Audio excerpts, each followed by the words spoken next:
So tell us, Dr. Gupta, what is brain made up of? किससे बना होता है? वो न्यूरॉन्स स्पाइनल कॉर्ड के थ्रू हमारी बॉडी से सेंसेशंस लाते हैं, जैसे टच, स्मेल, देखना, सुनना. We've also seen, Dr. Gupta, that brain has two different parts. It is basically divided into two. तो क्या उनकी कुछ अलग-अलग फंक्शनैलिटी होती है? Being here in Fortis, sir, what are the most common brain disorders that you encounter on daily basis? Commonest disorder है वो headache है, क्योंकि pain is by far the commonest way of body telling something is wrong. So अगर मैं अपने एक दिन के पेशेंट्स को डिवाइड करूं, अगर मैं एक दिन में करीब 100 पेशेंट देखता हूं, तो परसेंटेज वाइज मेरे पास 25 पेशेंट शायद हेडेक कर देते हैं. पेन किस वजह से होता है? क्या ब्लड सर्कुलेशन बंद हो जाती है या ओवरफ्लो ऑफ ब्लड होता है ब्रेन में? वो किस वजह से होता है? Hello, Dr. Gupta. Hello, and hi. Welcome to NH Talk Show. Thank you. To begin the show, I understand that neurology is a very complex field. So can I request you to share your views with our viewers in simplified terms that how the brain really functions? So brain जो है एक electrical circuit की तरह है. If you try to understand, there are neurons in the brain. वो neurons are like small wires जो एक दूसरे से ट्रांसमीटर्स के थ्रू सिग्नल करती हैं. Okay. So there is a network of trillion neurons in the brain जो अलग अलग एरियाज में अलग अलग ट्रांसमीटर से हमारे बॉडी के और ब्रेन के वेरियस फंक्शंस करती हैं. वो न्यूरॉन्स स्पाइनल कॉर्ड के थ्रू हमारी बॉडी से सेंसेशंस लाते हैं, जैसे टच, स्मेल, देखना, सुनना, और वही न्यूरॉन्स वापस वो सेंसेशन को लेके जाते हैं, जिससे हमें कमांड मिलती है कि हाथ हिलाओ, बात करो, एक्शन करो. तो बेसिकली ये ट्रिलियन न्यूरॉन्स का नेटवर्क डिसाइड करता है हमारी बॉडी में क्या हो रहा है, क्योंकि हमारी बॉडी का जो सीपीयू है वो तो ब्रेन ही है. करेक्ट. तो ये बाकी सारे जो ऑर्गन्स है, जैसे हार्ट है, किडनी है, लंग्स है, क्या इनसे भी कुछ रिलेशन होता है ब्रेन का? बॉडी एक इंटीग्रेटेड सिस्टम है. तो बॉडी के ऑर्गन्स में अमेजिंग सिनर्जी है, क्योंकि ये सेल्फ सर्विंग सिस्टम है. अगर आप अपना कोई टेस्ट ना करो, कोई इवैल्यूएशन नहीं करो, तब भी बॉडी बढ़िया चल रही है. बच्चा जंगल में हो मोगली जैसा, तब भी बड़ा हो रहा है, क्योंकि इसमें एक सिनर्जी है. हार्ट अपने आप बीट कर रहा है, करेक्ट.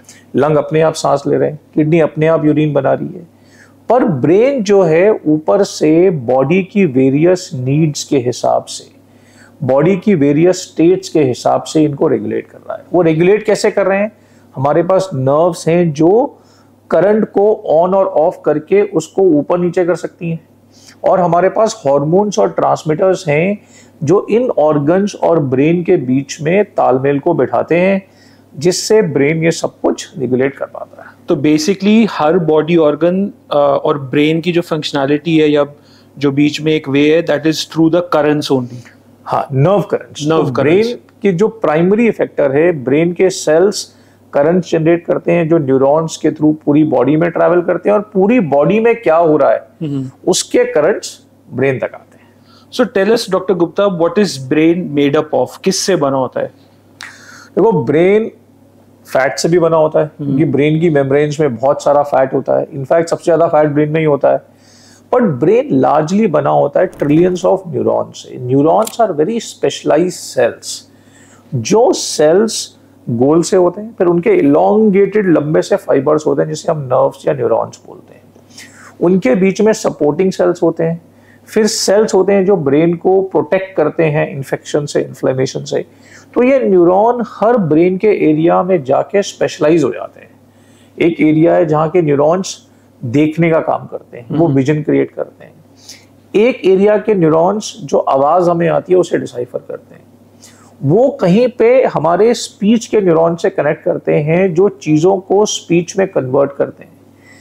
फिर कुछ एरिया के न्यूरॉन्स हैं जो हमारे पास इंफॉर्मेशन आती है उसको मेमोरीज में कन्वर्ट करते हैं. तो अगर आप देखें, एक लार्ज कंप्यूटर सिस्टम है जिसमें एक चीज एक डिजिटल सिग्नल को स्पीच बना रही है, एक उसको रिकॉर्ड करके उसकी मेमोरी बना रही है, एक उसे फाइल कर रही है, एक इमेज बना रही है.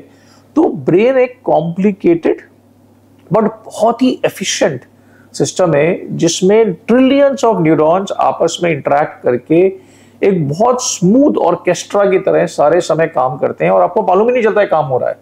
बिकॉज बाहर से देखते हैं तो सब कुछ ऑटोमेटिक है, मैं बोल रहा हूं वो ऑटोमेटिक है, पर आपने क्वेश्चन पूछा, मेरे ईयर ने सुना, मेरे एक एरिया को समझाया, फिर मेरे ब्रेन में जो पुरानी इंफॉर्मेशन थी उसने इसको समझा, मैंने एक आंसर बनाया और सीमलेसली आपको दे भी दिया। इतने सारे न्यूरॉन्स ने, इसमें शायद 1 मिलियन न्यूरॉन्स ने आपस में एक से बात की होगी और आंसर भी बन गया। इस समय आप कह रहे हो 1 मिलियन न्यूरॉन से ज्यादा ने आपस में बात कर ली होगी मुझे आपको ये आंसर देने के लिए। We've also seen, Dr. Gupta, that brain has 2 different parts. It is basically divided into 2. तो क्या उनके कुछ अलग अलग फंक्शनैलिटी होती है या एक ओवरऑल ब्रेन जो है वो एक ही जैसा काम करता है? ब्रेन के 2 बड़े पार्ट्स हैं और कुछ छोटे पार्ट्स हैं।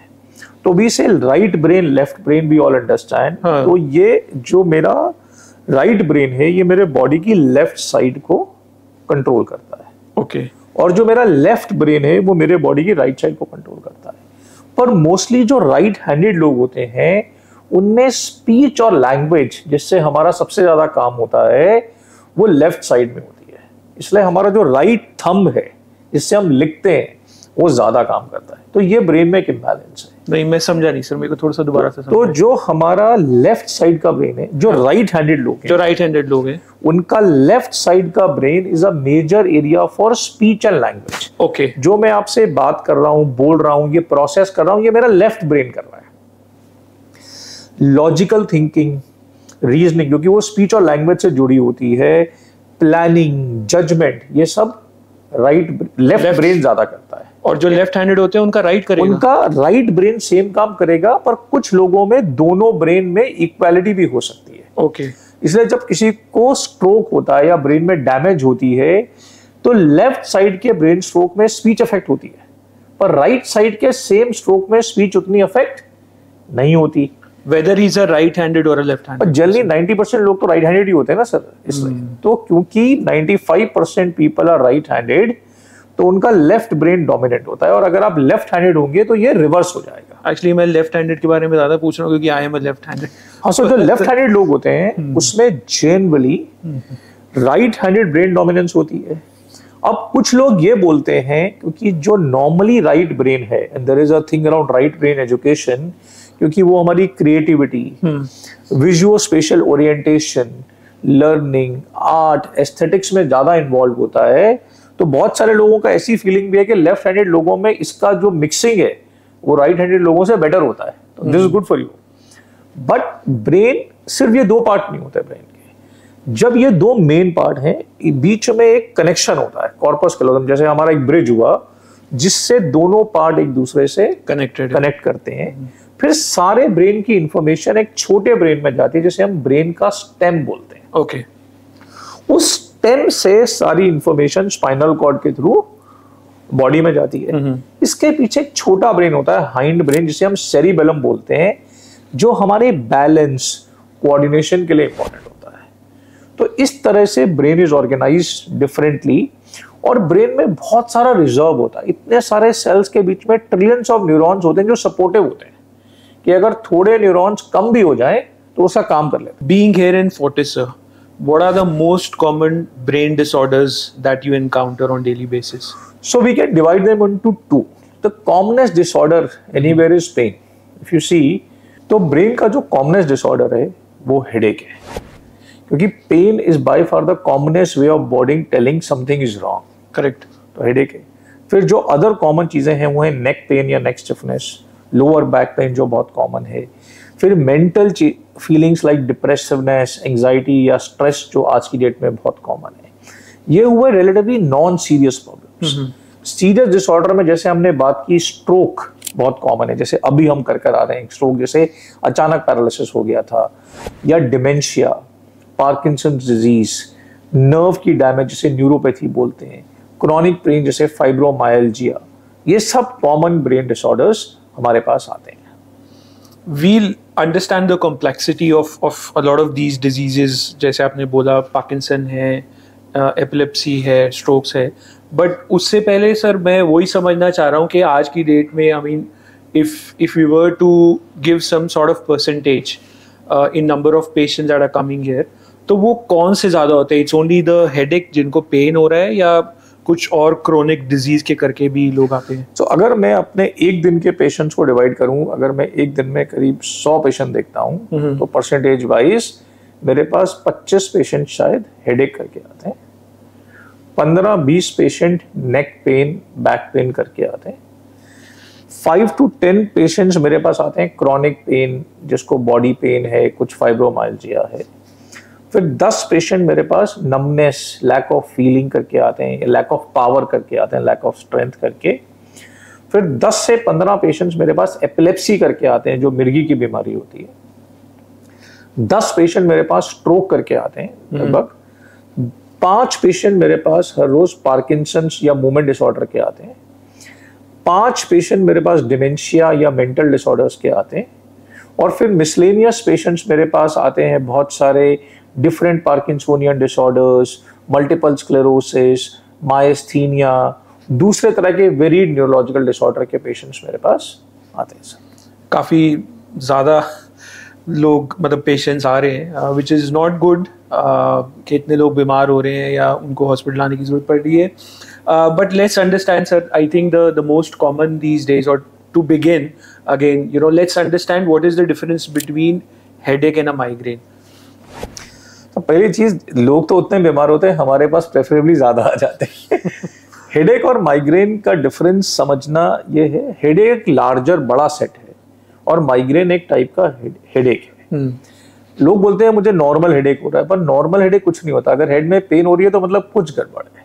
तो हेडेक वेरियस टाइप्स के होते हैं, जिसका एक बड़ा सबसेट है माइग्रेन, और दूसरा बड़ा सबसेट है क्रॉनिक डेली हेडेक और टेंशन टाइप हेडेक, जिसके अंदर स्ट्रेस की वजह से ये साइड के दोनों मसल्स टाइट हो जाते हैं और हमें एक टाइट बैंड की फीलिंग आती है। ये हेडेक माइल्ड टू मॉडरेट होता है, बहुत सीवियर नहीं होता। इसमें नोजिया वॉमिटिंग नहीं होती, ये ऑलमोस्ट डेली हमें होता है, और इसमें लाइट और साउंड से ज्यादा सेंसिटिविटी नहीं होती है। कन्वर्सली जो अदर कॉमन हेडेक है वो माइग्रेन है, जिसे हम बोलते हैं आधे सर का दर्द, पर वो सर के एक साइड हो सकता है, दूसरी साइड हो सकता है। ये जो हमारी आर्टरी है यहाँ कनपट्टी पे, इसमें हमें फीलिंग होती है जैसे पल्सेशन हो रही है, थ्रॉबिंग हो रही है, चलने से बढ़ता है। माइग्रेन के वक्त हमें इरिटेबिलिटी होती है।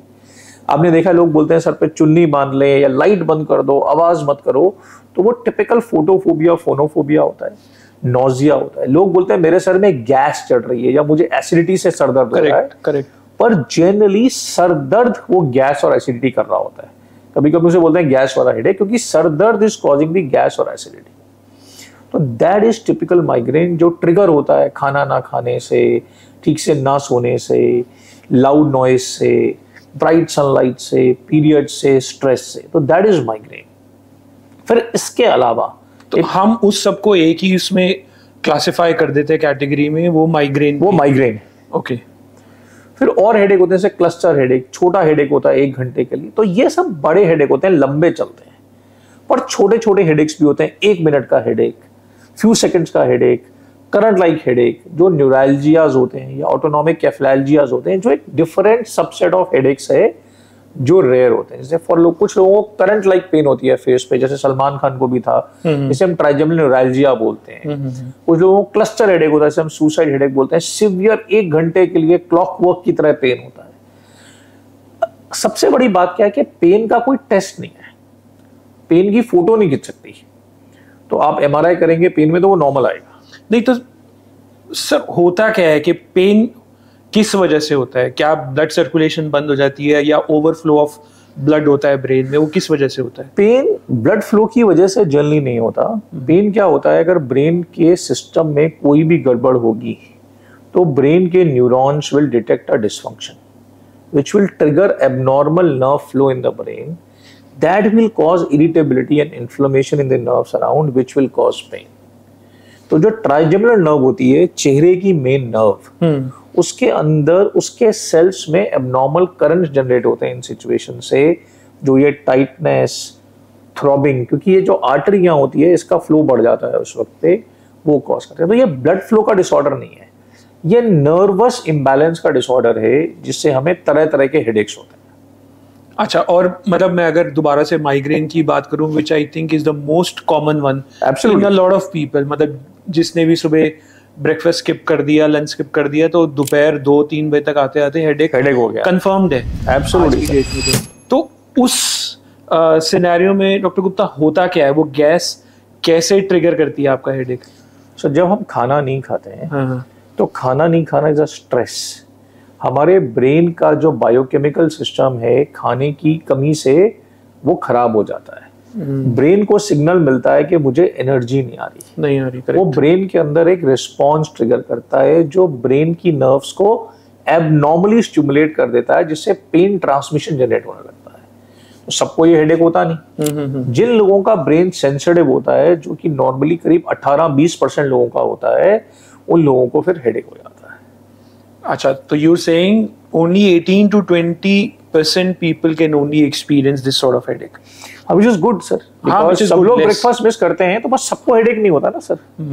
Some people will have headache on missing breakfast once only. Others will not have. Some people will have headache on missing sleep, but others will not have it.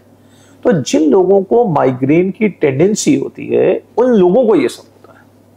Okay, अब इसी के ही आगे अगर मैं बात करूं, there is a follow up question that I have here, that कि जिसको ये माइग्रेन हो गया बिकॉज ऑफ नॉट ईटिंग और giving stress to your body, तो वो लोग क्या करते हैं सर, ये डिस्प्रिन, एस्पिरिन और ये सब मेडिकेशन लेना शुरू कर देते हैं। तो क्या आप एडवाइस करते हैं कि that one should take medicine और there some other alternate that they can adapt and उनका जो हेडेक है वो सबसाइड हो सकता है? इसमें कई सारी चीज़ें हैं। देखिए क्या होता है कि हेडेक किस फ्रीक्वेंसी से हो रहा है। अगर सपोज हमें महीने में एक बार हेडेक हो जाता है, किसी सिचुएशन में हेडेक हो जाता है, और हम डिस्प्रिन या एनाल्जेसिक कोई भी खा लेते हैं और वो ठीक हो जाता है, तो दैट्स नॉट रॉन्ग। ओके, उसमें जो गलत चीज़ है वो ये है कि हम वेट करते हैं कि जब मेरा सर फटने लगे तब मैं दवाई खाऊं, पर तब दवाई अच्छा काम नहीं करती, क्योंकि तब बहुत सारे न्यूरॉन्स एक साथ हाइपर डिस्चार्ज कर रहे होते हैं। जब हेडेक शुरू होता है और हेडेक स्लोली बिल्ड होता है, शुरू में दवाई खाना बेटर होता है। पर हम हेडेक को, हमारे पास आजकल रिमोट न्यूरो इलेक्ट्रिकल स्टिमुलेशन आती है, यहाँ मशीन लगा के भी बिना दवाई के हेडेक को बंद कर सकते हैं, एक ऑप्शन ये। दूसरा, हम अपने लाइफस्टाइल को बेटर करके उस हेडेक को प्रिवेंट कर सकते हैं। पर अगर मुझे बार बार हेडेक हो रहा है, सपोज मुझे महीने में 4 बार हर हफ्ते हेडेक हो जाता है और मैं पेन किलर खाता हूं, तो मेरा काम नहीं हो रहा उससे, क्योंकि वो पेन किलर मेरे हेडेक को ट्रांजिएंटली बंद कर रही है, पर जो हेडेक की मेरी तकलीफ है, जो मेरी ट्रिगरिंग है, उसे वो ठीक नहीं कर रही।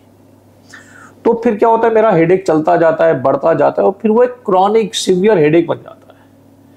तो वो क्रॉनिक माइग्रेन में कन्वर्ट हो जाता है। या जो लोग बहुत ज्यादा पेन किलर खाते हैं एक्सट्रीम पे, एक है कि मैंने महीने में एक बार खाई, एक है कि मैंने महीने में 15 पेन किलर खा ली, मुझे रोज हेडेक होता है, मैं एस्पिरिन पॉप कर लेता हूँ, किसी दिन 2 कर लेता हूँ।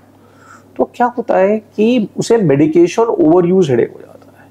मेडिकेशन पेन को नम तो करती है पर सिस्टम को ठीक नहीं करती, सिस्टम यूज टू हो जाता है, फिर उसे रोज हेडेक रहने लगता है, जिसे हम बोलते हैं एनाल्जेसिक एब्यूज हेडेक या मेडिकेशन ओवर यूज हेडेक। तो ज्यादा पेन किलर खाना भी हेडेक को बढ़ा सकता है। अब मेरे को भी मतलब again I have follow up question कि किसी को लेट्स से महीने में, हफ्ते में 1 दिन हो रहा है, तो when is it alarming for that person to actually show it to a neurologist? या वेरी वैलिड क्वेश्चन कि हम अपने को ट्रीट क्यों करेंगे, कब करेंगे। तो अगर हमें महीने में 3 से ज्यादा हेडेक होते हैं, अगर ये हेडेक इतने सिवियर होते हैं कि हमारी लाइफ को डिसरप्ट करते हैं, हमें हॉस्पिटल जाना पड़ता है, इंजेक्शन लगाना पड़ता है, वॉमिटिंग्स होती हैं, या वो हेडेक एक बार होता है और 5 दिन चलता है और हमारा वर्क फ्लो खराब कर देता है, या हमारे डे को इम्पेयर कर देता है, हमें सोना पड़ता है, तो जब हेडेक हमारी क्वालिटी ऑफ लाइफ को इम्पेयर करने लगता है तो हमें डॉक्टर के पास जाना चाहिए, क्योंकि हमारे पास ऐसे ट्रीटमेंट्स हैं जो कि माइग्रेन पेन जनरेशन को बंद करते हैं, माइग्रेन को ट्रीट करते हैं। और सबसे अच्छी बात यह है कि कितना भी पुराना माइग्रेन हो वो ठीक हो सकता है। हमारे पास लोग आते हैं, मुझे 10 साल से सर दर्द है, वो 6 महीने में बेटर हो सकते हैं। कोई बोलता है मुझे 20 साल से सर दर्द है, क्योंकि उसने कभी प्रॉपर ट्रीटमेंट लिया ही नहीं, सिर्फ एस्पिरिन डिस्प्रिन पॉपअप करते रहे, वो भी प्रॉपर ट्रीटमेंट लेने से ठीक हो सकता है। पर इससे भी इंपॉर्टेंट चीज है कि अगर हम अपने लाइफस्टाइल पे काम करेंगे, अपने ट्रिगर्स को अवॉइड करेंगे, तो हम सबसे पहले आइडेंटिफाई करेंगे कि हमारे ट्रिगर्स क्या हैं। क्या मुझे खाना ट्रिगर कर रहा है? कोई स्पेसिफिक खाना है जैसे चॉकलेट या कॉफी या बनाना या आइसक्रीम ट्रिगर कर रही है या चाइनीज ट्रिगर कर रहा है, तो मैं उसे छोड़ूं। या मुझे लैक ऑफ फूड ट्रिगर कर रहा है तो मैं फास्टिंग को बंद करूं, टाइम पे खाना खाऊं, ब्रेकफास्ट टाइम पे करूं। लैक ऑफ स्लीप ट्रिगर कर रहा है तो स्लीप पूरी लूं। तो मैं जितना अच्छा अपने लाइफस्टाइल को करूंगा, जितना डिसिप्लिन हमारे लाइफस्टाइल में आएगा, उतना ही हेडेक कम होगा।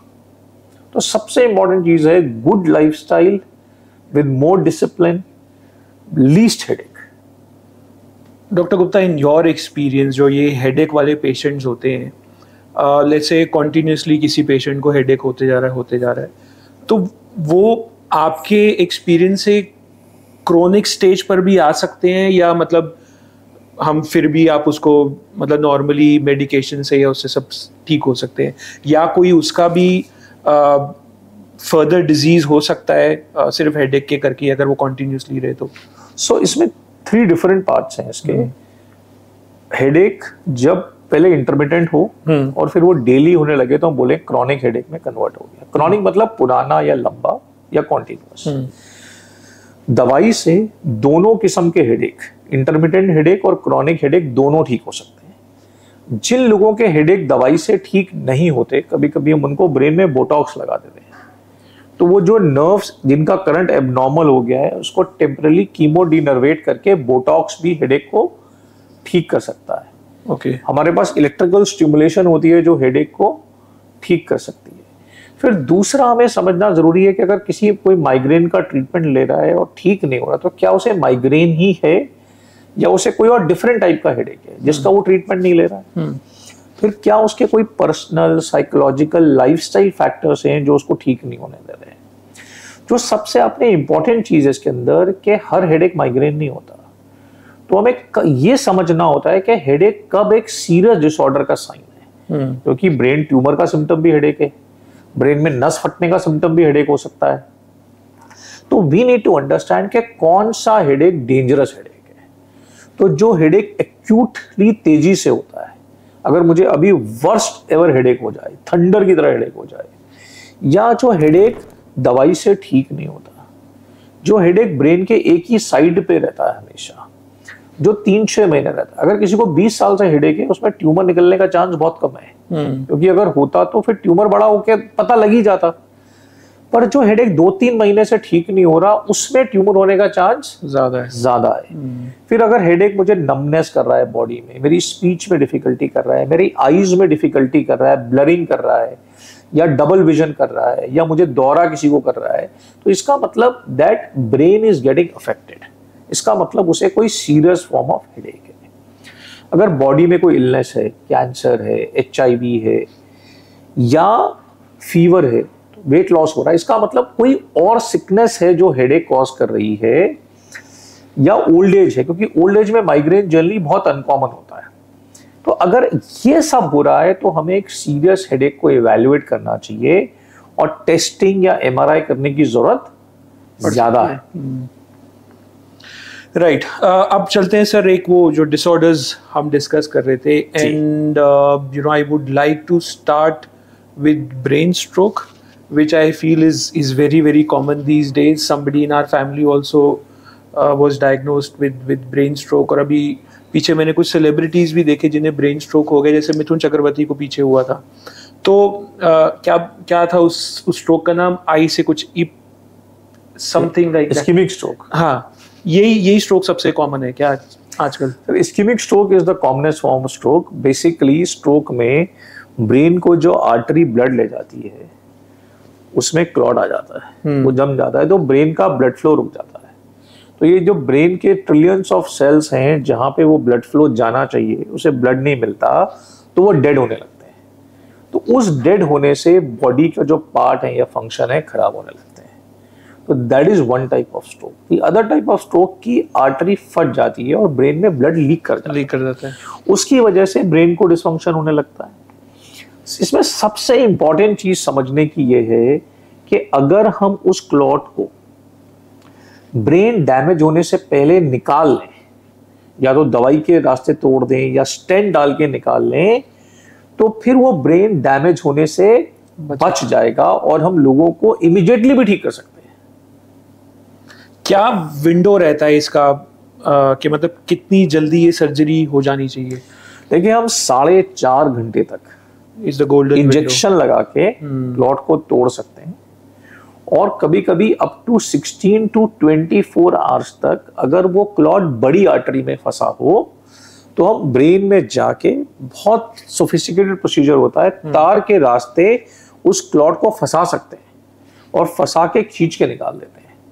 तो उसमें वो पूरी आर्टरी खुल जाती है और ब्रेन का ब्लड फ्लो ठीक हो जाता है, और 50% लोगों जिनकी बड़ी आर्टरी बंद थी और जिनको लाइफ थ्रेटनिंग स्ट्रोक होने वाला था, वो उससे बेटर हो जाते, रिकवर हो जाते हैं। आपने बोला कि आप मेडिकेशन के थ्रू भी ये क्लॉट को निकाल सकते हैं, वो क्या procedure? So we have medicines called thrombolytics, जो क्लॉट को हम थ्रोम्बस बोलते हैं, जिसको तोड़ते हैं। तो वो दवाई हम इंजेक्शन से लगाते हैं। तो पहले हम एक सीटी करते हैं या एक एमआरआई करते हैं, जो हमें बताता है कि ये क्लॉट है या हेमरेज है। जैसे अभी जिसको मैं शो से जस्ट पहले गया था, उसको हेमरेज था तो हमें प्रोसीजर करना नहीं पड़ा, बट अगर उसे क्लॉट निकलता, आधे घंटे का स्ट्रोक था, तो हम इंजेक्शन लगाते। Injection goes through the vein to artery, और वहां जाके वो उस क्लॉट को लाइज कर देता है और ब्रेन का ब्लड फ्लो वापस चालू हो जाता है। और ये कहाँ लगता है सर इंजेक्शन? आईवी नस। अच्छा, जैसे कॉमन हाथ में ही लगता है? Common injection sir. ओके, मैंने मतलब एक सर्जरी ये तो मैंने सुना ही है कि वो आजकल स्टेंट डालकर उसको निकाल देते हैं, बट एक और भी मैंने ये क्योंकि हमारी फैमिली में किसी को हुआ था, तो एक और type of surgery also which I checked on the website was कि वो स्कल को कुछ काट कर and then they do some surgery. जब ब्रेन में हेमरेज हो जाता है सर, ब्रेन में हेमरेज मतलब ब्लड वहां इकट्ठा हो गया, तो हम ऐसे तो नहीं निकाल सकते, तो हम ब्रेन के अंदर होल करके उस हेमरेज को निकाल देते हैं। That is one type. दूसरा, वो हेमरेज करता क्या है या स्ट्रोक करता क्या है, ब्रेन में डैमेज करके ब्रेन में सूजन करता है। तो क्योंकि स्कल से ब्रेन टाइट है, उसमें प्रेशर बढ़ने लगता है, तो हम स्कल का एक हिस्सा निकाल लेते हैं सर्जरी करके, तो वो प्रेशर अंदर जाके नॉर्मल ब्रेन को खराब करे की जगह प्रेशर बाहर आने लगता है। तो 50% लोग जिनको बड़ा स्ट्रोक या हेमरेज होता है, उनकी डेथ रेस्ड प्रेशर से होती है। वो सबको हम सैल्वेज कर सकते हैं। कितने % चांसेस हैं सर कि इसमें लोग बच जाते हैं and you no they lead a normal life? अगर हम इंजेक्शन लगा के क्लॉट को तोड़ते हैं तो 60% लोग ज्यादा नॉर्मल लाइफ पे पहुंच जाते हैं। अगर हम क्लॉट निकाल लेते हैं तो 50% लोग नॉर्मल लाइफ पे वापस जा सकते हैं। और अगर हम सर्जरी करते हैं तो 50% people, 1 in 2 who are at the risk of dying will be salvaged।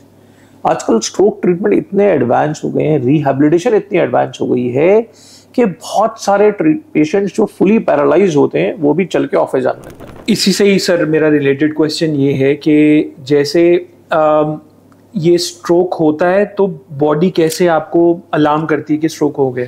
Absolutely sir, बहुत इंपॉर्टेंट क्वेश्चन है कि कॉमन आदमी पहचाने कैसे कि स्ट्रोक हो गया। तो हमने इसका एक एक्रोनिम बनाया है, फास्ट। अगर फेस ड्रूप कर रहा है, स्पीच स्लर कर रही है, या आर्म हिल लेगा, कॉमन सिम्टम है। चलने में इम्बैलेंस हो रहा है, अचानक से विजन खत्म हो रही है, अचानक से मेमोरी लॉस हो रहा है, या बिहेवियर चेंज हो रहा है, तो ये सब साइंस हैं कि एक्यूट ब्रेन स्ट्रोक हो सकता है।